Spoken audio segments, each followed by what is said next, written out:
Deuteronomio capítulo 28. Allá, para apuntar a ver quién. Déjame hacerle una pregunta, Jorge. Dímelo.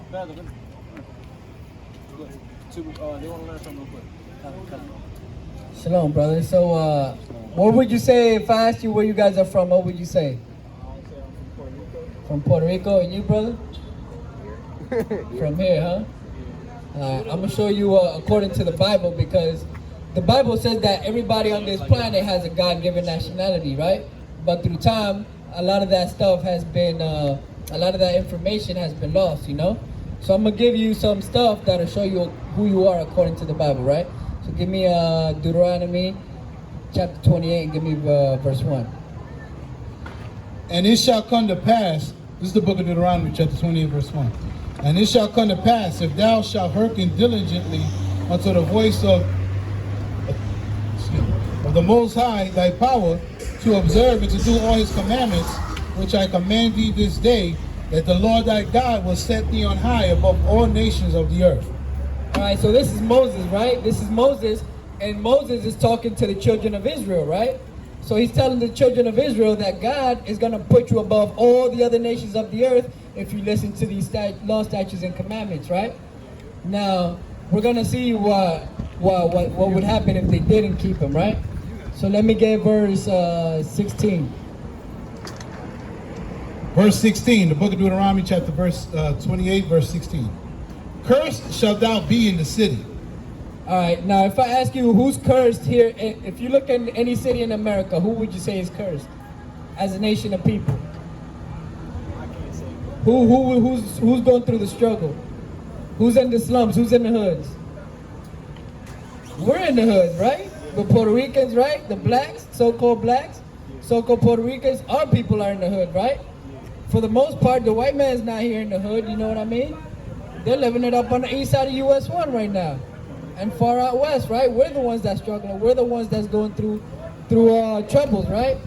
So let me get verse 37.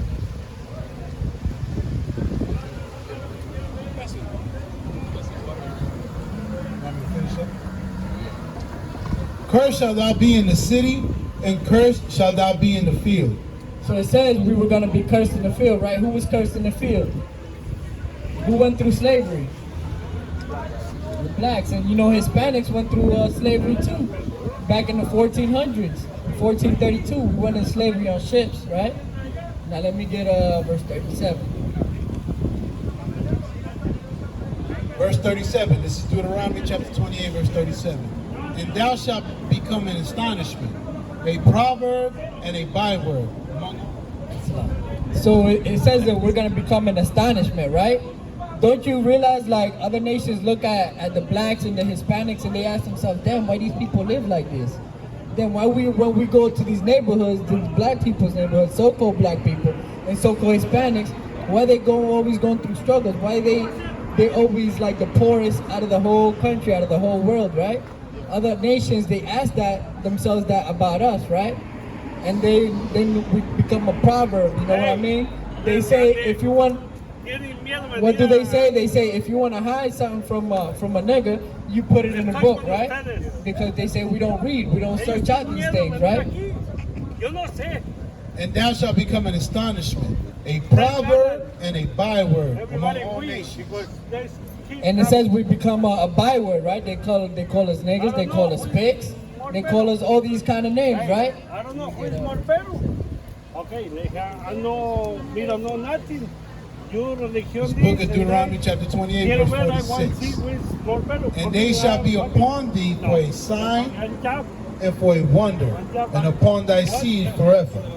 So the book is telling us that these things that are happening to us is going to be a sign for us to know who we are as a people, right? So if Moses is talking to the children of Israel and we're the ones going through these struggles, right? That must mean that we're the children of Israel, right? We're the ones that's going through these struggles. We're the ones that's going through these tribulations, right? So I'm going to get one more curse that was prophesied to happen to us.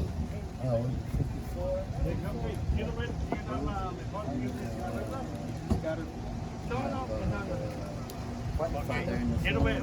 Hablo con ellos. Pues, Deuteronomy 28, verse 54. So that the man that is tender among you and very delicate, his eye shall be evil toward his brother, and toward the wife of his bosom, and toward the remnant of his children, which he shall leave. Exactly. What nation of people, they look at each other, you know what I mean? And just because you're from a different hood or anything like that, we look at each other too with an evil eye, right? That's our nation, right? For the most part, that's us. We look at somebody from a different hood. Oh, yeah, da-da-da-da. You know, he's from over there. So we got an evil eye toward each other, right? Jorge. Ellos están escuchando, dame el papel. Usted está interrumpiendo, usted tiene que... No, pero es que no me gusta que los invitemos con ustedes y tuvieron miedo. Respete, Jorge. Usted tiene que respetar. Yo respeto. Okay. So it's saying that that the father is gonna leave his children, right? That mostly happens to us, the blacks and Hispanics, right? The fathers leave the house. Sometimes it's not even because we want to. Sometimes our fathers go to jail, right? Go to prison. They're taken away from us, right? Verse 55. So that he will not give to any of them the flesh of his children. Matter of fact, that's it. Get 68. So all these curses, it said that it was going to happen to our people, right? This is the book of Deuteronomy, chapter 28, verse 68. And the Lord shall bring thee into Egypt again with ships. Let me get Exodus 28 too. So it says that the children of Israel would go into slavery again, right? It would go into Egypt, right? Let's figure out what Egypt is according to the Bible. This is the book of Exodus, chapter 20, verse 1. And God spake all these words, saying, I am the Lord thy God, which have brought thee out of the land of Egypt, out of the house of bondage. Exactly. So the word Egypt is synonymous with bondage. Out of the house of Egypt, out of the house of bondage, right? So let's substitute the word Egypt for bondage when we go back to Deuteronomy 68. Deuteronomy chapter 28, verse 68. And the Lord shall bring thee into bondage again with ships. Now, who went into slavery with ships? What nations of people went to slavery on ships? Blacks, right? And the Hispanics too in 1432, right? 1492, right? So let me go back to Deuteronomy 1 and 1.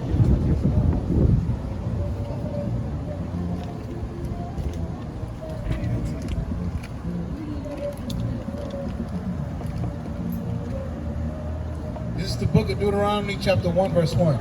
These be the words which Moses spake unto all Israel on this side Jordan. All right. So if the Most High God was talking to Moses, right? And Moses is talking to the children of Israel, telling them that all these things were going to happen, right? That they were going to go into captivity, they were going to go into slavery on ships, and that happened to us. Then what does that make us? We're the Israelites, right? We're the Israelites according to the Bible, because this is talking about us. Right. No other nation in the world went into slavery on ships but the blacks, Hispanics, and Native Americans, right? That's right. So let me get Deuteronomy 10 and 12. So now that we know that we're the nation of Israel, you know there's requirements that we got to do. You know what I mean? For example, LeBron James, once he got to the NBA, they gave him his contract. He didn't just sit on his butt and say, okay, I got my contract, now I get paid, and I just sit down. No, right? So you made the team. Now there's things that they require from him for him to do certain things, right? Once he made the team. It's the same thing when you're an Israelite. When you realize that you're an Israelite, there's certain things that are required of you as a nation of people, right? So let's see what those requirements are. This is the book of Deuteronomy, chapter 10, verse 12. And now, Israel, what doeth the Most High Yahweh thy power require of thee? But to fear the Most High Yahweh, to walk in all his ways, and to love him, and to serve the Lord thy God with all thy heart and with all thy soul. To keep the commandments of the Lord, and his statutes, which I command thee this day, for thy good. Exactly. So the word is telling us that once we figure out that we Israel, we got to come back to this heritage. You know know what I mean? We got to keep the law, statutes, and commandments that are written in this book, right? So I'm gonna give you some more feedback on what makes us different from the other nations. Let me get is that 76? Yeah. I'm gonna give you some more feedback on who we are as a people, who we are as a nation. What sets us apart from the other nations? You know what I mean? This is the book of Deuteronomy, chapter 7, verse 6. For thou art an holy people unto the Lord thy God. The Lord thy God hath chosen thee to be a special people unto himself, above all people that are upon the face of the earth. Upon the face of the earth. So the book says that the children of Israel, they're going to be above all the people that are upon the face of the earth, right? You ever ask yourself, you look at baseball, you look at basketball, you look at football, for example, right? And who's dominating all these sports, right? The blacks and Hispanics are dominating all of that, right? The entertainment industry, we dominate all these things, right? We dominate sports, we dominate the entertainment industry, we dominate acting, we dominate all these things on earth, right? That's another sign that we can look at, you know what I mean, that lets us know who we are. We're better than all these other nations, right? And now that you know who you are, there's certain things you got to do. So let's see what some of those things are. Let me get Leviticus 11 and 7. Because now that you know that you're Israel, we got to keep some of these commandments, you know what I mean? So we could come back to our heritage. Because I don't know if y'all realize, but we're living in the last days. A lot of these things that have been happening, you know, they're going to keep getting worse and worse and worse. Every year, every month, every week, they're going to keep getting worse until, you know what I mean, the Most High comes back and gets his people from this oppression, right? This is the book of Leviticus, chapter 11, verse 7. And the swine, and the swine. You guys know what swine is, right? Swine is pork, right? Yeah, swine is pork. Though he divide the hoof and be cloven-footed, yet he cheweth not the cud, he is unclean to you. He is what? He is unclean to you. So the book is saying that the pork is unclean to us, right? And there's a reason why it says it's unclean to us, because the pig is a filthy animal. There's a lot of traits that the pig has that makes it an unclean animal, right? It doesn't regurgitate its food. For example, the cow has more than one stomach, which allows it to move the food around so it could be digested properly. The pig doesn't do that. The pig that doesn't digest its food properly, right? The pig doesn't have any sweat glands, right? The pig never sweats in its whole life. So all those impurities are still inside the body. It holds all those impurities. So when you eat it, you're eating all those toxins, right? That's why a lot of our people, they come down with diabetes, high blood pressure, and all these other diseases is because we eat unclean foods, high cholesterol, and all these things, right? Leviticus 11, verse 45. For I am the Lord that bringeth you out of the land of Egypt to be your God. Ye shall therefore be holy, for I am holy. This is the law of the beast and of the fowl and of every living creature that moveth in the waters and of every creature that creepeth upon the earth, to make a difference between the unclean and the clean, and between the beast that may be eaten and the beast that may not be eaten. Exactly. So the book is telling us, you know, the Most High is telling us that he's putting a difference between us and the things that are unclean to us. You know what I mean? And if you look at what it says, you know, the reason why he's telling us this is because we're a set apart people. We're holy, right? We're a holy people. And holy is not something like what the churches teach. You know what I mean? The Christian church and the Catholic church, they make holy seem like, oh, like something weird, you know? Holy just means separate. That's all holy means. So we're separate from all the other nations on the earth. We're separate from all these other customs on the earth, right? I'm gonna get one of the laws that I'm pretty sure you guys are keeping, right? Let me get Exodus 20 and 13.